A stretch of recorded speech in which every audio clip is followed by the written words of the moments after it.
From Studio 19, I'm Jeff Allen Wolf. This is A World Gone Mad, episode 244. It's time for some Monday madness. Here we go. Let me give the Wolf Pack a little insight into how these episodes come together.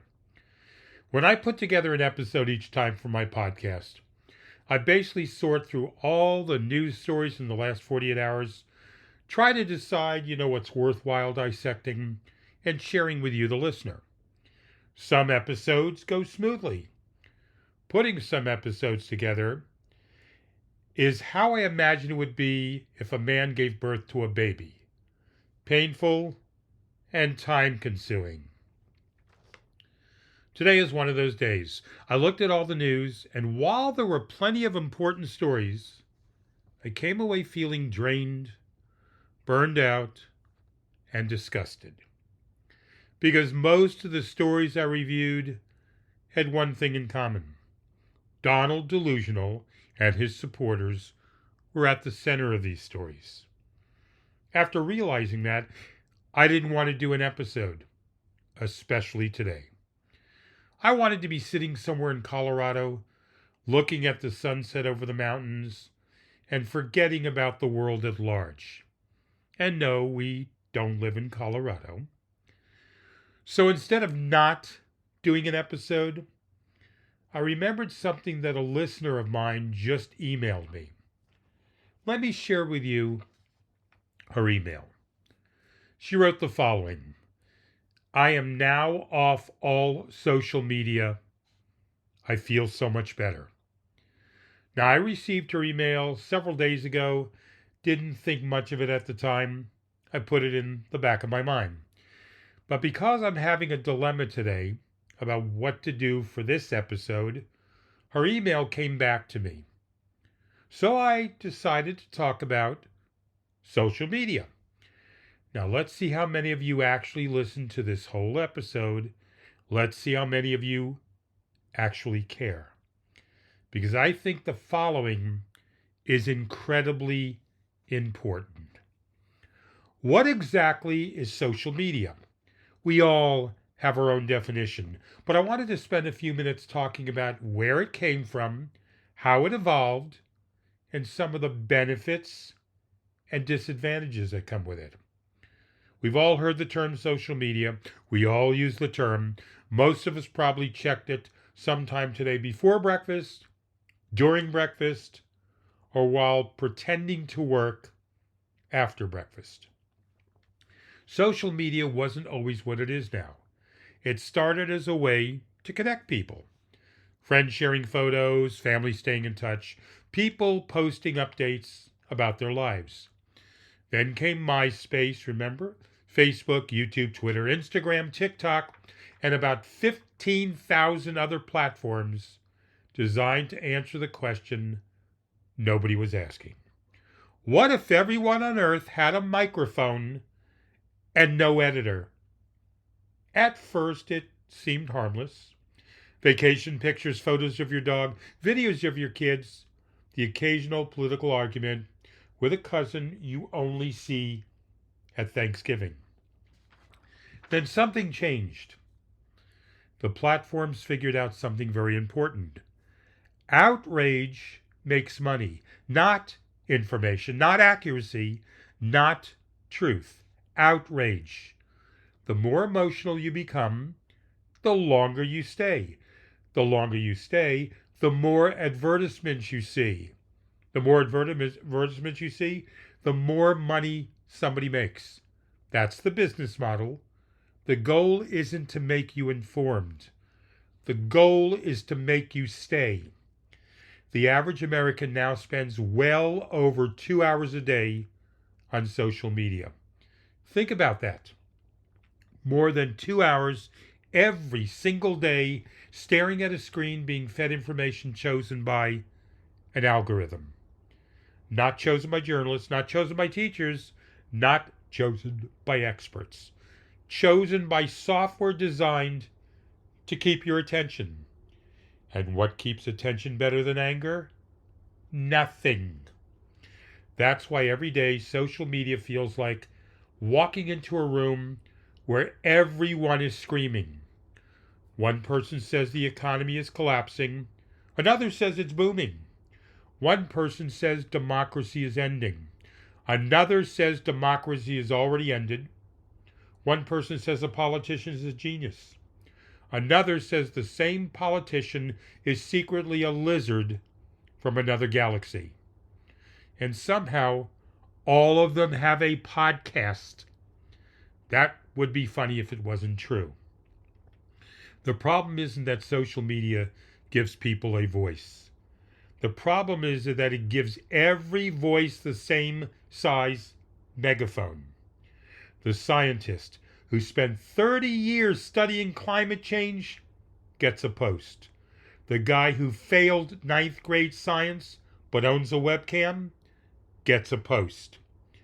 And on social media, those two posts can appear right next to each other as if they're equally credible. That's a problem. Now let's talk about politics, because that's where things really go off the rails. If you've spent any time online during the Trump years, you've seen it. Social media didn't create political division, but it poured gasoline on it and then handed out matches. Every day, people are fed more of what they already believe. If you're a conservative, the algorithm finds conservatives. If you're liberal, the algorithm finds liberals. If you're angry, it finds angry people. If you're convinced the world is ending, it introduces you to 12,000 people who think the world ended last Tuesday. Before long, people stop discussing issues. They start living in separate realities. One group believes one set of facts, another group believes another set of facts. And both sides are absolutely convinced they're the sane ones. We've reached a point where some people trust a random meme they saw at 2 a.m. more than information from professionals who've spent decades studying a subject. Think about how insane that is. Imagine going to a heart surgeon and saying to the doctor, "Doctor, I know you've performed 5,000 operations, but a guy named Patriot Eagle 1776 posted a video from his pickup truck, and I think I'm going to go with his opinion." That's where we are. And the conspiracy theories spread faster than facts, because conspiracy theories are exciting. Facts are boring. Facts require evidence. Conspiracy theories require a Wi-Fi signal.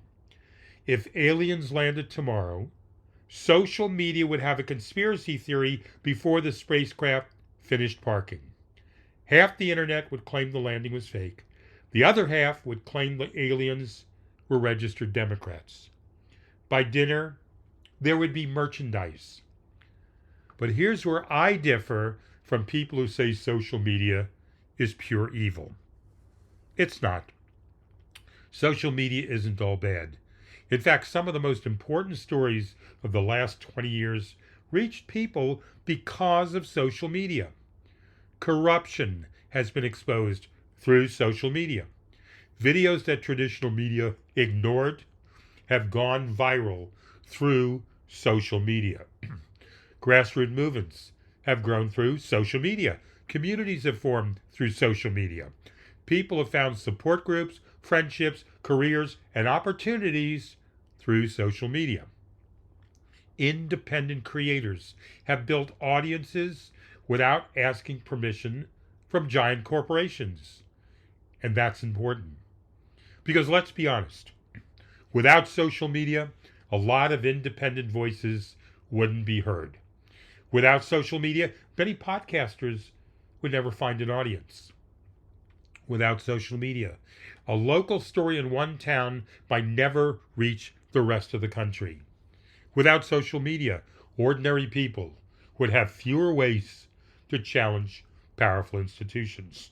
Excuse me.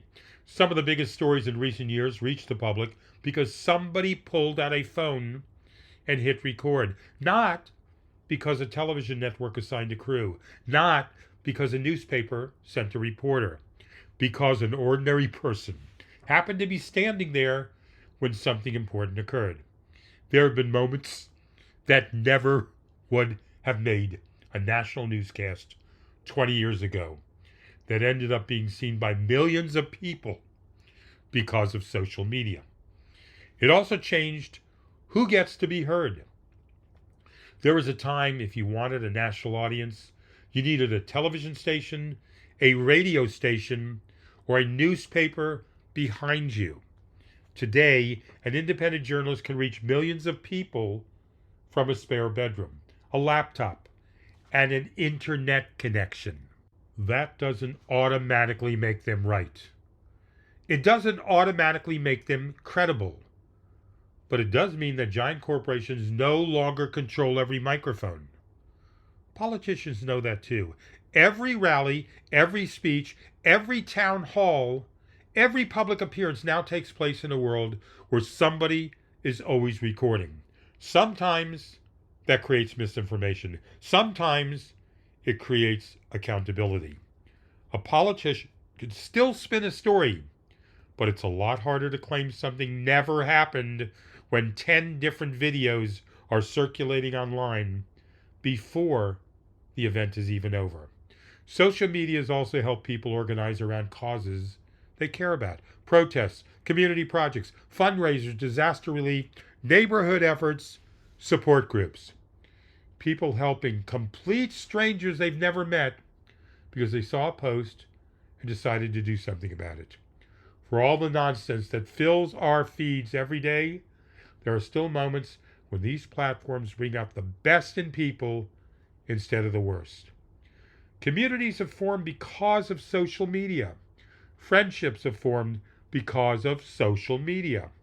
People dealing with illnesses, disabilities, grief, addiction, unemployment, or personal struggles have found support networks they never would have found otherwise. Sometimes the internet is a toxic waste dump. Sometimes it's a lifeline. And if I'm being completely honest, this podcast is part of that story too. I'm not backed by a major media company. I don't have a corporate parent. I don't have a network promoting me. Many of the people listening right now discovered this podcast because of social media. Love it or hate it, these platforms have given independent creators a chance to compete with organizations that have budgets, staff, studios, marketing departments, and resources most of us can never afford. Those are real benefits. That's why I don't think the answer is deleting every account and moving into a cabin somewhere. Although some days that's tempting. The answer is using social media without allowing social media to use you. Pay attention to what's happening. Stay informed. Stay engaged. But don't confuse scrolling with participating. Don't confuse a meme with research. Don't confuse popularity with accuracy. And don't assume that because something has 50,000 likes that it's true. A lot of people think social media uses them only when it changes their opinion. I think it uses them when it takes their time. You log on to check one story, that's all. 10 minutes later, you're watching a video about a raccoon stealing cat food. 20 minutes later, you're reading an argument between two strangers who live 1,000 miles away and have absolutely no impact on your life. 45 minutes later, you're watching somebody rank the best breakfast cereals of all time, and you've completely forgotten why you opened the damn app in the first place. That's not an accident. That's the design, everyone. Remember what I said earlier? The goal isn't make you feel informed. That's not the goal. The goal is to make you stay. Every extra minute you spend scrolling is a victory for the platform. That's why social media can be useful and dangerous at the exact same time. It can help you learn something important, connect with people you care about, discover a new idea, support a cause, or follow what's happening in the world. But it can also quietly consume hours of your day before you even realize it. There's a difference between being connected to the world and being trapped inside your phone. Stay informed, everyone. Follow the news. Support the causes you believe in. Keep up with your friends and family, but don't hand over 3, 4, or 5 hours of your life every day to an algorithm whose primary goal is keeping you engaged. At some point, you're not using social media anymore. Social media is using you. The algorithm doesn't care about truth. The algorithm cares about engagement. Those are two very different things. Use social media as a tool, learn from it, connect with people through it, discover ideas through it. But keep your brain engaged while you're doing it. Because the moment you stop questioning what you're seeing, somebody else starts doing the thinking for you. And in a democracy, that's a dangerous trade, especially when the loudest voices are often the least qualified. Social media can inform us, it can connect us, it can empower us, but it can also manipulate us. The challenge isn't deciding whether social media is good or bad. The challenge is deciding whether we're still in control of it or whether it's slowly taking control of us. So to my listeners, or rather to my listener who sent me the email that said, I am now off all social media, I feel so much better. Your decision was for you, and I respect that decision. Everybody has to do what works for their own sanity. If stepping away from social media entirely has made your life less stressful, less angry, less anxious, and less exhausting, then that's a perfectly reasonable choice. Nobody should feel obligated to spend hours every day swimming through outrage, conspiracy theories, political arguments, and endless noise simply because everybody else is doing it. But I don't think the answer for most people is abandoning social media completely. The world's still happening. Important stories are still happening. Communities are still forming. Causes are still being organized. Independent voices are still being heard. Information still matters. Awareness still matters. Engagement still matters. The answer isn't necessarily leaving the conversation. The answer is deciding how much of the conversation deserves your time and your attention. Maybe that's the real challenge. Not whether social media survives, not whether the platforms survive. The real challenge is whether we can learn to use these tools without becoming tools ourselves. To stay informed without becoming consumed. To stay connected without becoming addicted. To pay attention without surrendering our attention. Because if we're not careful, we'll spend so much time staring into our screens that we stop paying attention to the people, places, and moments happening right in front of us. Use social media, learn from it, question it, challenge it. Walk away from it when you need to, but never give it more power over your life than it deserves. You don't need to spend 10 hours a day to stay informed. That's my insight today into a world gone mad. If you've enjoyed the podcast, found it informative, maybe got a laugh or two, please contribute to keeping this podcast around. I'm Jeff Allen Wolf. This is a world gone mad. I'll be back Wednesday. Until then, I urge you, the Wolf Pack, remain skeptical, question everything. Please don't lose hope. And most of all, stay alert.